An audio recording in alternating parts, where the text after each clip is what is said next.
Hello, everyone. Welcome to the 21 Hats podcast. I'm your host, Loren Feldman. This week, we meet Dan Carmody, who has gained an unusual perspective on what it takes to build a business in the United States. Dan has started and built his own businesses. He's run community development organizations that have worked to support the growth of other local businesses. And until January, he was CEO of the Eastern Market in Detroit, which is one of the last great public markets in the country and has seen a remarkable number of businesses start, thrive, and even go national. On top of that, he's also traveled to other countries to see how they support small enterprises. His conclusion? We're doing it wrong. This may seem jarring given the story we like to tell ourselves about the American dream, but as Dan explains, there are some things we could learn from other countries. Even at good times, owning and running a business can be a lonely pursuit. Our hope is that these weekly conversations will let owners know they are not alone in facing challenges. In fact, that's the whole idea behind the 21 Hats community, engaging with other owners to get the kinds of insights only another owner can offer. If you're interested in learning more, step one is to sign up for a free trial of the Morning Report, which helps you navigate this interesting world in which we live. Every day, the newsletter highlights the most important news for business owners and also tells them how other owners are coping with that news. Step two is to get on our Slack channel, where you can ask questions, get vendor recommendations, and tap the wisdom of a very impressive crowd. Just search the 21 Hats Morning Report to subscribe. Joining me this week on the podcast is Dan Carmody, the former CEO of Detroit's Eastern Market. The episode is titled, America Sucks at Small Business. Before we get started, Jackie Russo and I have another announcement to make about another special workshop. What do you have in mind this time, Jackie? Loren, we are going to talk about the other bane of everyone's existence, not just AI, but people are really caught up on social media still. Some of them do it really well. Some of them are frustrated, and so they stop using it. We're going to talk about some really great, easy tips and tools on how to use social media better for your business. It can't be advertising. It's got to be social. So we're going to talk about how to do it the right way, be proactive, some things to save time, measure what's working and not working, and create better content that will be more connective to your audience. Is this across all platforms?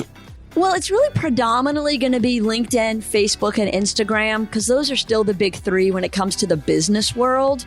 But I will teach the strategies and structure and processes to guarantee the best outcomes of effort to value, no matter what platform you're on. We'll spend a little bit of time talking about how to choose the right platforms. Give us a hint.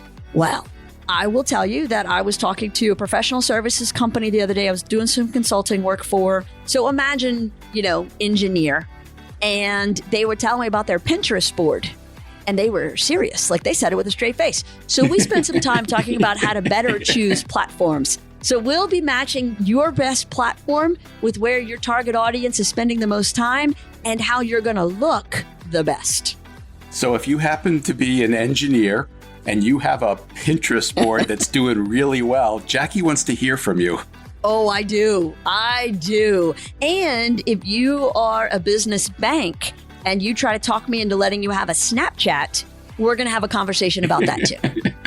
This workshop will be Friday, June 20th at 12 Eastern Time, 11 Central, 9 Pacific. It'll last an hour.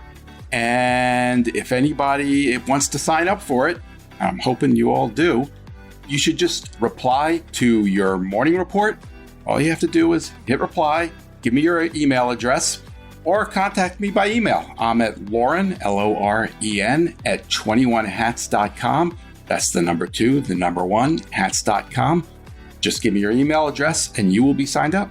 Yeah, and best part is there's no sales pitch here. I don't sell social media services. This is truly about teaching and educating the 21 Hats community to use these tools better to help their businesses.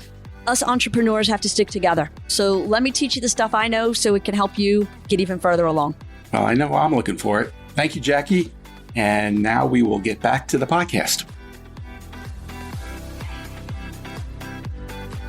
Welcome, Dan, our special guest today. It's great to have you here.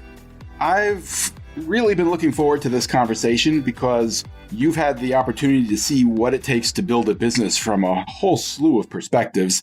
I think the first of those perspectives, if I'm correct, came when you opened a bar not long after leaving school. If I'm right, can you tell us how that came to happen?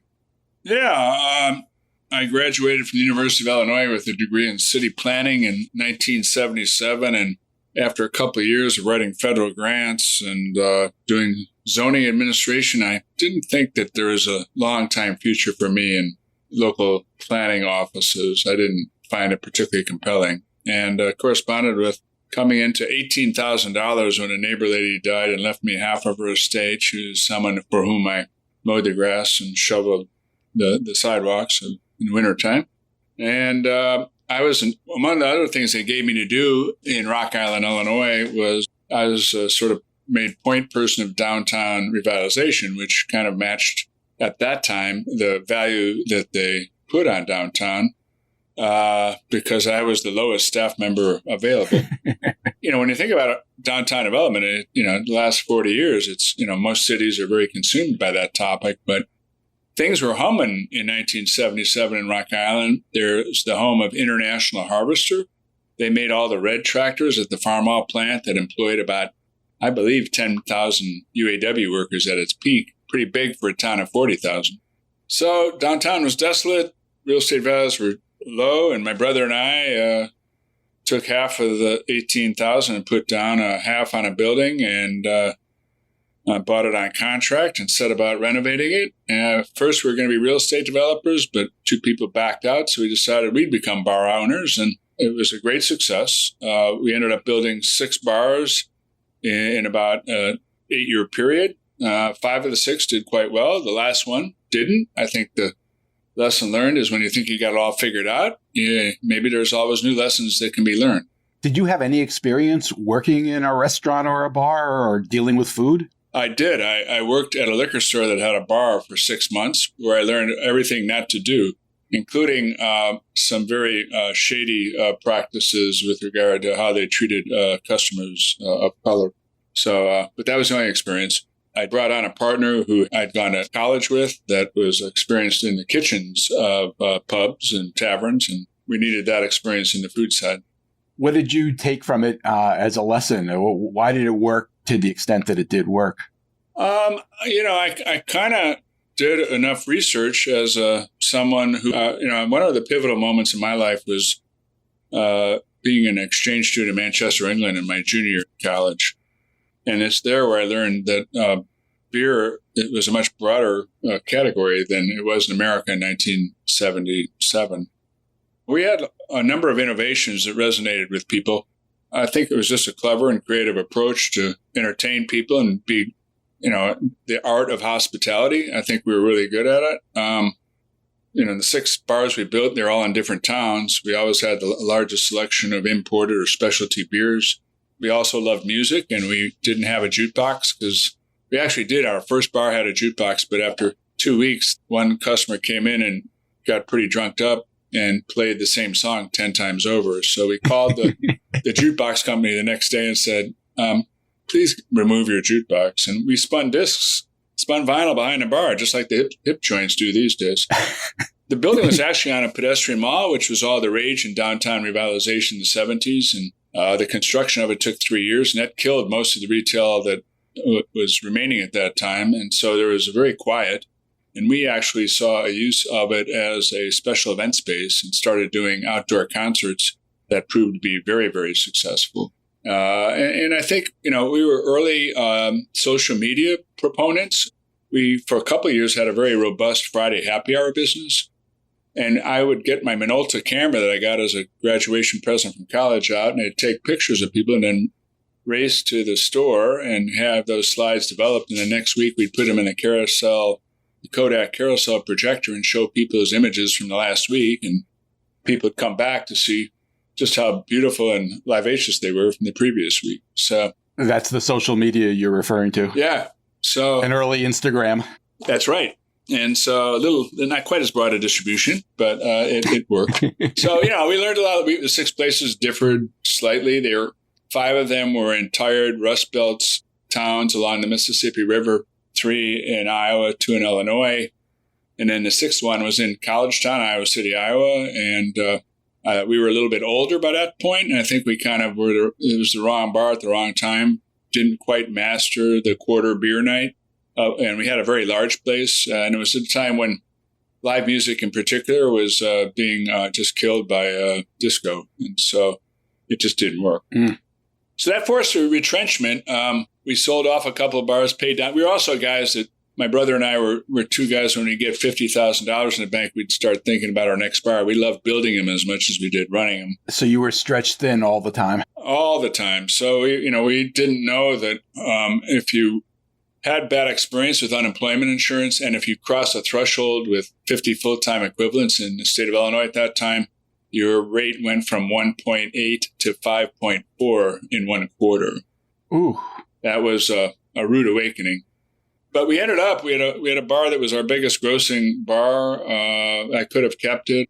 We had an inquiry to sell it from a guy who had been product development for a guy named Norman Brinker, who is the gentleman who started both Chili's and Pizza Hut.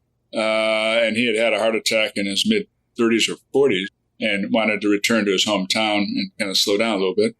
And so after thinking about whether I wanted to be his partner or his banker, I decided that with 3 small children under the age of 5 at home, if I wanted to preserve my marriage, that it might be a good idea to think about a different line of work.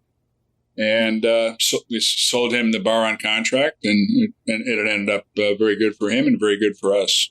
But he didn't turn it into the next Chili's, I guess. No, but we were doing remarkable business in this town, and he was able to take our remarkable business and double its sales in 3 years. So I didn't think that was possible, but he's a great operator, better operator than we were, actually.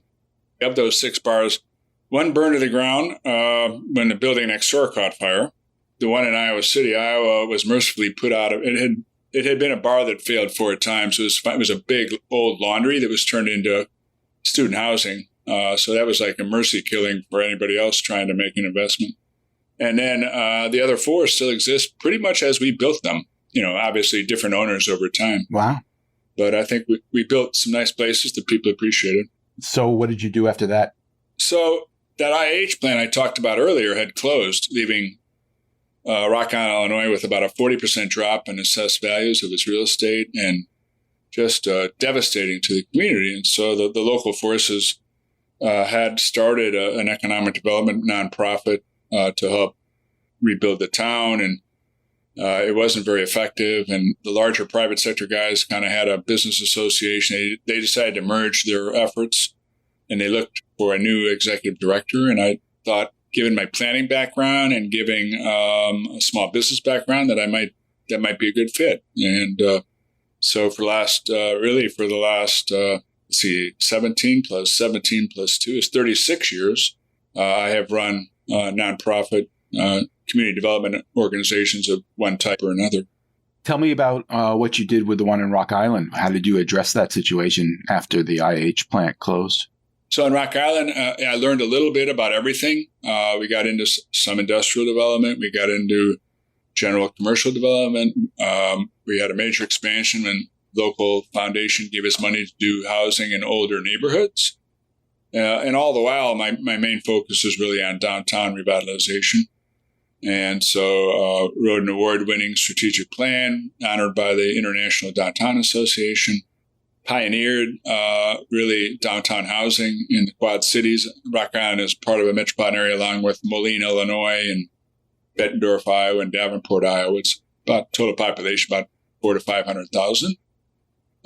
We created an arts and entertainment district. We attracted Riverboat Casino number 3 in the United States, and we were able to leverage that and had about 10 additional nightclubs and restaurants located in our downtown, building off the base that I had helped establish with our first bar. And we became known as the district. And for a long time, it wasn't in the Quad Cities, where are you going? It's what time you're leaving, because everybody was going to Rock Island. And so enjoyed a lot of success, developed my own professional reputation. I've had a consulting firm working on small Main Street communities since 1996. And then I also became a participant in something called the International Downtown Association that became a board member there and got to go to England to the first global city center conference, where it was ironic. Americans were mostly the theorists because we had screwed up our downtowns more than any other country in the world. And so we had to dig deeper to figure out what to do next. And so things like business improvement districts, tools of how communities can move their city centers forward were the result of how bad they got in the 70s and 80s. Were you aware at that time that, in the words you just used, Americans had screwed up their downtowns more than pretty much anyone else? Well, pretty much. I had spent time in Manchester. I hadn't yet quite had the privilege of traveling internationally as much as I did, but I sat at this conference in Coventry, England, and I couldn't help but understand why is it that we're leading the conversations when their downtowns are so much better than ours, just because they hadn't sunk quite as low. And, that gets into how our cities are built, our reliance on the automobile for transportation, a whole number of issues.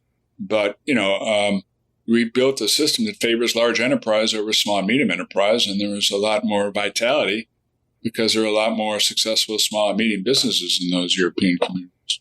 I do want to get to more of that. What did that experience teach you about helping other owners build their businesses? I mean, it's one thing to do it yourself. It's another thing to coach or cajole or do whatever it takes to encourage that kind of economic development. I'm curious what you took from that experience in Rock Island. Yeah, first of all, I think having done it myself and having a bittersweet ending, somewhat successful, but a little bit of a what if at the end gave me great empathy for the issues that small businesses face.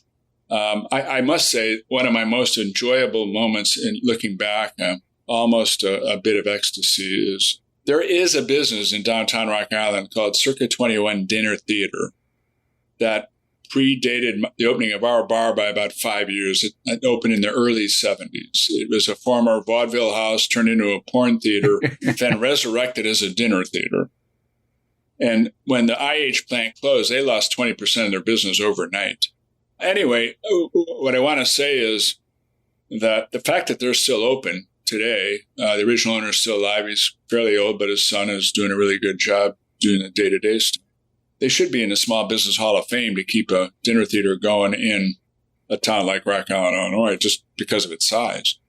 One of my first things I had to do was help that dinner theater refinance itself because they'd done major renovations to the building, paid down like a $400,000 mortgage to $125,000. And the board chair happened to be the president of the bank that held the mortgage. And so I went to see him, early on, and I said, it'd really be great to be able to refinance Circa 21. It's an important part of downtown.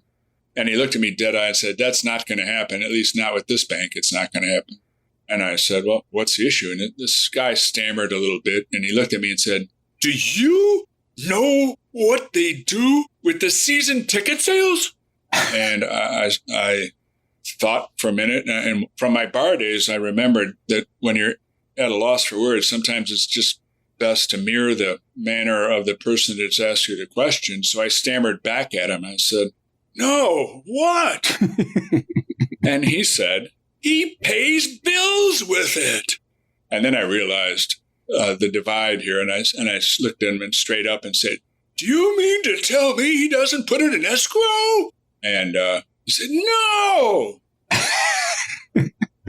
So I left that meeting knowing for sure when I took the job, I thought more of my time would be explaining to local government officials what it took to succeed as a small business. But I realized that large corporate folk oftentimes have no idea what it takes to survive as small businesses too.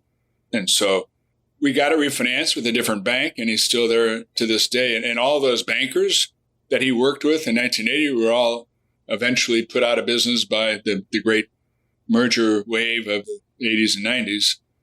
Who would have thought that he'd still be there and they wouldn't in 1986 or 88? Tell us about the Eastern Market. What makes it special? Well, the Eastern Market is a bit of an outlier in America. It goes back to 1891, and even in its worst days, which I think were in the 90s, I think it actually had started to come back a little bit. It was still on a Saturday morning, one of the coolest places to be in America. It is a hybrid. It has wholesale function for Michigan farmers. It's a retail public market that until we got there, it was all about plants and flowers and fruits and vegetables. And it is truly one of the most wonderful urban neighborhoods in the city. The Saturday market, I call it's one of the highest expressions of joyful urban chaos I've ever seen in this country. And it's a food district as well as a public market. The market itself has 5 major buildings that comprise about 155,000 square foot. This is all pop-up markets. So when you think about public markets in the United States, a lot of people might think of Pike Place, Reading Terminal Market, Cleveland's West Side Market, which are some great market halls that have permanent vendors. Our markets are all transient, and we've always had a wholesale market that operates midnight to 5 a.m. during the Michigan growing season. We're back in the 1890s, we were monopolists in the wholesale distribution of fruits and vegetables. But by the 1950s, every national grocer and most regional grocers had opened up their own regional distribution centers. The wholesale market was a fraction of its former self, but we still had 35, 40 farmers that would come midnight to 5 a.m., sell their product without benefit of modern innovations like docks and refrigeration. And then the Saturday market was a year-round market for Detroit residents and those from the area that wanted the freshest available fruits and vegetables. And so that's where we started from in 2007. There had been some heroic work before I got there. The city of Detroit, which still owns the market, administered and ran the market up until 2007. And it's no knock on the Department of Recreation. It was the agency overseeing the market. It's just that they had 150 parks, 6 golf courses, and 2 marinas, in addition to a public market and a budget that was dwindling quickly. And so the market just wasn't getting the attention it needed. For 10 years, there were about 5 different studies looking at the benefit of put it under the management of a dedicated nonprofit. The city had previously done that with its zoo and with its Detroit Institute of Art, one of America's most serious art museums. So it just took a long time. My predecessor didn't want to run the thing. She was really interested in leading the effort to privatizing and finding someone who was more qualified to run a public market than she was. She did exemplary work. Over my 17-year stewardship, I would say, we repositioned all of the major market buildings except for one. So something like $20 million went into shed renovations. Many of these sheds hadn't had capital improvements in decades of any significance. We expanded the market to include seasonal markets on Tuesday and Sunday. We broadened the market's products, not just fruits and vegetables, plants and flowers, but prepared food and value-added food products. We built a very intense ecosystem to support small makers of food. The market is surrounded by about 125 mostly small businesses. There are a couple that have grown significantly, but those are mostly food businesses, small distributors, small value-added food makers, and small processors. When you say surrounded by, you're saying that they're not officially on the land of the Eastern Market, but they're there because they're part of the ecosystem? Yeah, they're in the district or the neighborhood. They're independent of the city's public market. Got it. And so that's a legacy that every older American city had, but nearly all of those food districts have been decimated by successive urban real estate. As those areas have gentrified, food couldn't afford to stay. And so there's a huge advantage to small businesses being clustered together. The peer mentoring that happens, the borrowing of equipment when something breaks down, the list of benefits from clustering are significant. And so when those local food districts around the country, starting with probably the meatpacking district in New York, those businesses didn't relocate in one place. They scattered to the wind, and they lost that benefit of clustering. In my time in Detroit, when I started, Chicago's Fulton Market area and Washington, D.C.'s Union Market neighborhood were very much like Eastern Market. But today, those two areas are very unlike Eastern Market. Union Market still has some 2- and 3-story food warehouse and processing businesses, but they're rapidly being replaced by 10-story mixed-use, mostly residential buildings. And the West Loop, where Fulton Market area is in Chicago, has become the tech hub of the Loop in the city of Chicago. It's where McDonald's moved its international headquarters to be able to attract more youthful talent than it could at its suburban Chicago site. It's the place where Google and Microsoft and others have their regional tech centers. And so, Detroit, Eastern Market, we're still here largely because of failure in commercial real estate from about the 1960s on to about 2015 is when the tide shifted. And so one of the things I'm proud is that Detroit has a lot of vacant land, so we don't need necessarily, we can afford to keep one area for food production and processing because we have enough vacant space for all those tech businesses or auto-related. There's about 25 acres of vacant land near Eastern Market that we work very closely with the city to get that rezoned, creating a special district called MKT, short for Market District Zoning, and then set about trying to acquire land, it's a long-term project. We bought 108 parcels. The city owns hundreds of parcels, and there's still about 60 parcels to go to have site control. But what we want to do is make sure we have room to keep about 1 million square feet of new food business over time. Some of the 85 businesses have gotten quite large. We have one company, Wolverine Packing Company, that employs about 700 people, and they would have moved out of the city, but we found them the last available site towards this expansion area, which is the east and northeast of the historic market core and neighborhood. And they were able to build a second fresh burger processing line. They have the capability each week to produce up to 16 million fresh hamburger patties for national distribution to people like Five Guys and Outback Steakhouse. Another company, E.W. Global, they've been making corned beef in Detroit, by the way, since 1870s.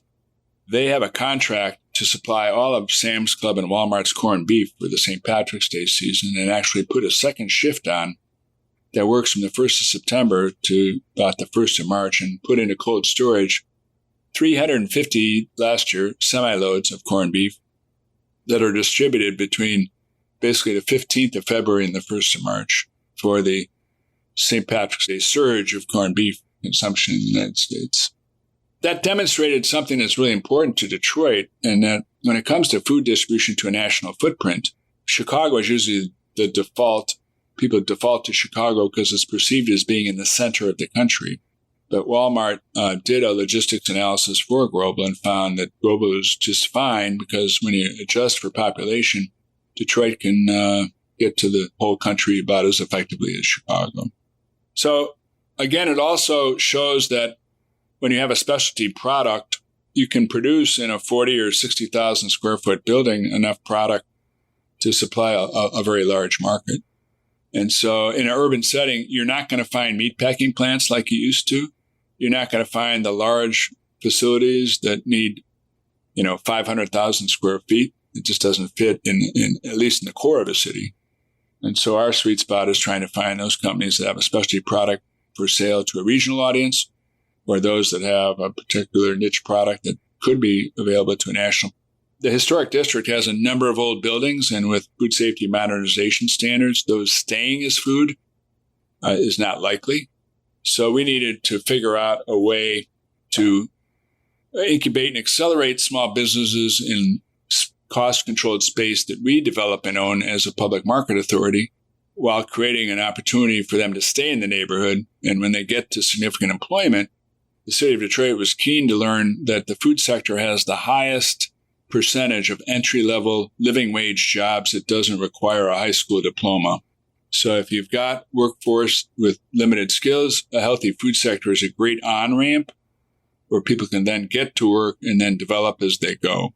What kind of relationship did you have with those companies? Were you kind of sitting back and waiting to see what would bloom, or were you actively looking for companies to service particular needs and then nurturing them? How did you approach that? twofold. One is with the bigger established companies, because we have such a shortage of sites, we did no outward recruiting. We actually have missed on one opportunity to expand one of our companies because we couldn't find a suitable site in the time that they needed. So, with the burger maker, I worked closely with them as they expressed this desire to double. They have a 40,000 square foot production facility. They needed to add a second one and have a very deep relationship with them. And they came to me, and together we went to the city and we worked with the city to get a site for them.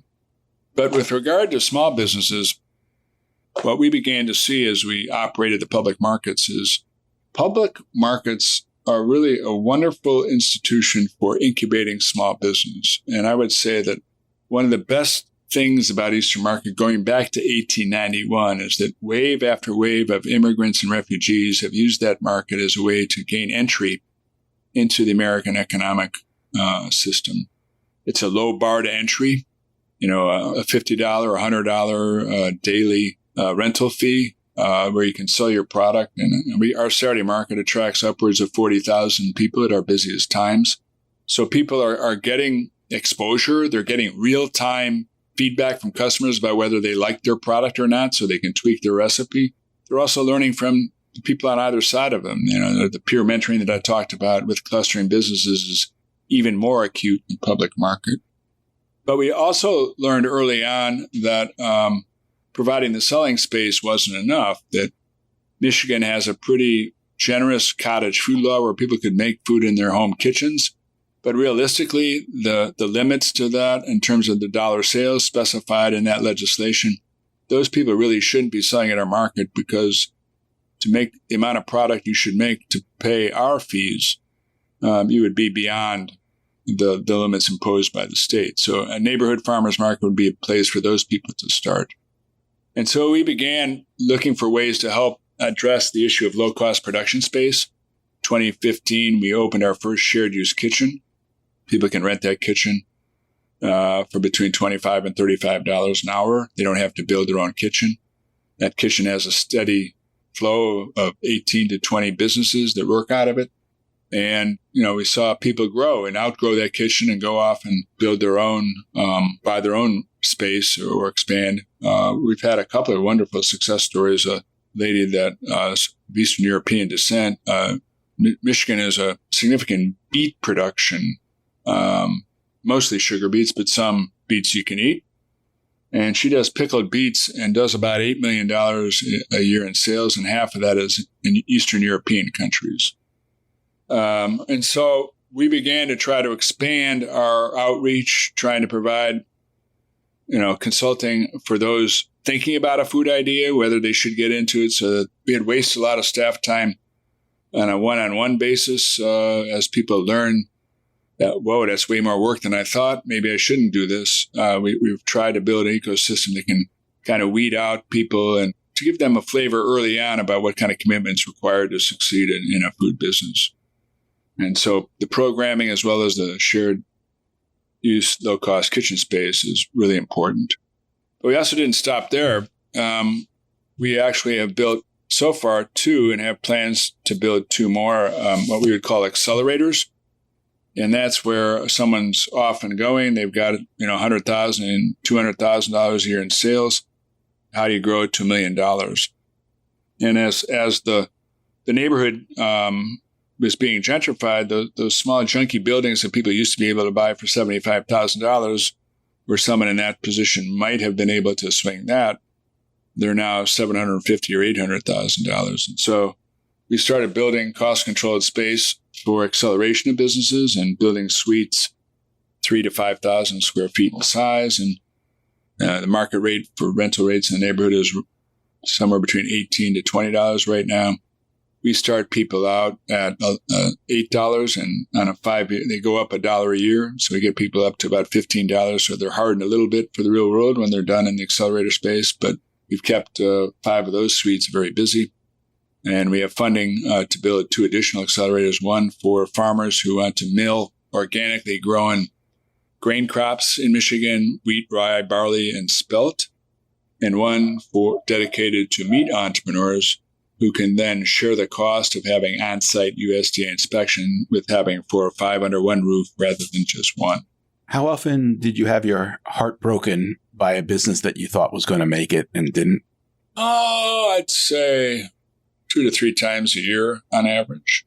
And were there common themes in those? Sometimes we had a wonderful pie maker that moved into our accelerator, and she did really well. She was kind of not unlike my situation. She had 2 kids, and then she had 3 kids. And then a large corporate entity offered her a job as a small business development person in one of their neighborhoods right there. And it was a 6-figure salary with less hours. So her business went from growing to, it didn't go out of business, but she just does mostly just for holidays now.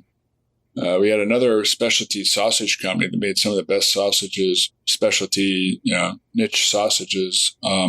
It just wasn't enough to support the 2 owners. And so they sold that sausage company to a larger food company and took jobs with that larger food company. So those are sometimes defeats, but they conceivably are victories for the people in the lives they're leading. We've had obviously some businesses just go out with a bit of disaster, but mostly it's aging and not having a successor is a big issue in the market. We have probably lost half a dozen businesses to people that just decided to take advantage of the real estate boom, sold their building.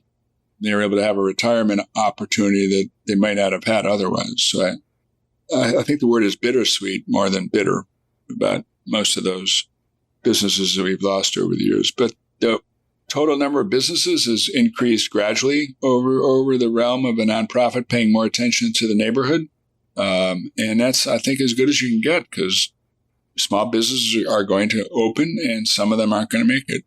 I had the good fortune to be with a group that you gave a tour of the Eastern market to some, 8 or 10 years ago. You might remember the date because you had just gotten back from taking a sabbatical in Greece. And that's one of the other perspectives that I wanted to talk about, which is you have an unusual view of small businesses around the world. Correct me if I've got this wrong, but if I recall correctly, you told us on that tour that America sucks at small business based on what you'd seen elsewhere. I think that's generally still true. Tell me what you're referring to. We talk a lot about small businesses, the job engine, but the numbers just don't stack up. So the first data point I tripped over in Greece was visiting their public market in the heart of Athens. And the Athens metropolitan area population is about 4.5 million people, which is almost identical to the metropolitan population of Detroit. Now, our farmers market would probably constitute kind of a large produce house by Greek standards. But if you took all the produce houses in Detroit, you might get to 30.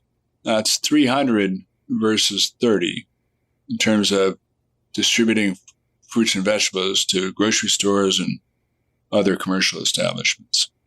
So, why is that? Well, first of all, I think antitrust issues. There are 2 companies, US Foods and Sodexo, that together have 80% market share of what's called broadline distribution to bars, restaurants, hotels, motels, prisons, schools. I am proud to say that antitrust regulators declined to permit the merger of US Foods and Sodexo, and they proposed that a few years ago. So having 2 companies with 80% market share is slightly better than having 1 company with 80%. So that was my first data point. I saw another set of data points around the number of small and medium enterprise per 1,000 people. And in the Mediterranean countries, particularly Spain, Italy, and Greece, they're all pretty good. They're roughly in the 60 to 70 range. We're 19th in the world at just under 20 per 1,000. And then I tried to think about what is it that drives that when we still kind of have what I would call this story we tell ourselves that, small businesses are really important to the American dream. And I think I've identified 4 factors. I think this antitrust is something that we've gotten away from. There's a fascinating story in the Atlantic called The Great Grocery Squeeze by Stacy Mitchell. under Reagan, the U.S. federal government didn't eliminate, it just failed to enforce something called the Robinson-Badham Act, which was adopted in the 30s in response to A&P groceries getting price differential based simply on a larger order. And between 1952 and 1964, mostly Republican years, 81 formal complaints were filed that kept big grocers from getting favorable deals over smaller grocers. This became an issue in the fall, if I recall, when the Biden administration was still in place. And this is about whether big stores can get a discount for buying in bulk, correct? Right, correct. And so the law was still on the books, so I didn't see that story. Perhaps the Biden administration is now trying to enforce that some have been done since the 1980s. But in 1980, half Americans bought their groceries at independent grocers. There were still a lot of small grocers being successful in urban neighborhoods and rural places today we call it food deserts, because large grocers don't have to set up shop in those places. They can require the customers come to them. So anyway, that's just one example of, I think, the antitrust issues. I think, compared to Greece, the availability of venture capital for medium-sized companies to become large companies, and for large companies to be giant companies, and for giant companies to be behemoths, I think that's generally more available in the United States. And you're saying that as a negative in terms of business development? No, not negative, but it just allows scaling that eliminates small businesses. Right. And I think that plays into what we value as a country, and that's price and convenience over relationships, or perhaps sometimes even local flavor. So, I mean, you can, in Greece, if there's 300 food distributors, it's because every fifth person has a restaurant, and they would get killed by their uncle or nephew or cousin that had a food distribution business if they made book with a large national distributor.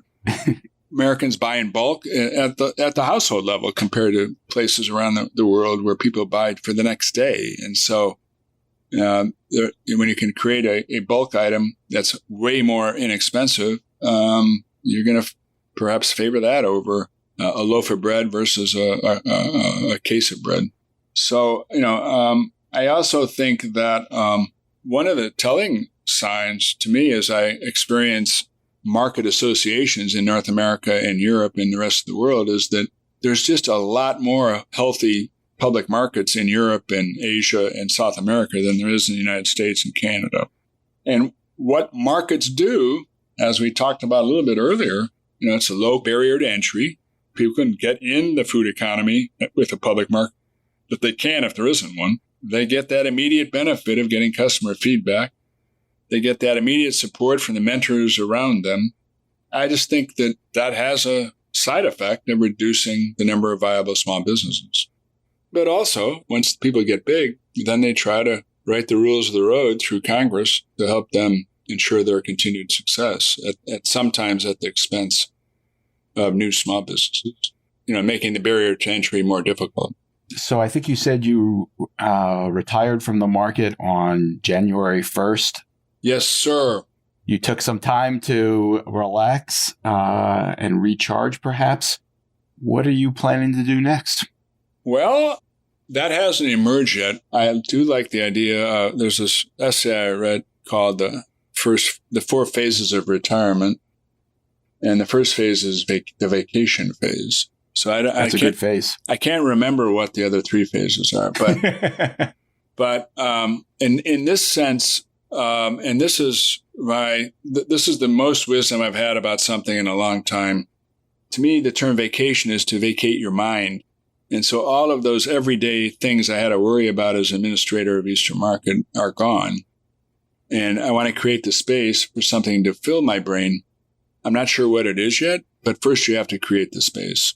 So I've been doing, I think, a pretty good job of that. I took a vacation from social media, from doom scrolling in the middle of the night, and doing more reading of bigger things, and doing things like fasting and trying to really pay attention to the spiritual side, as I fill the void that I've had. I will be spending a month in Europe. I will be visiting 14 markets.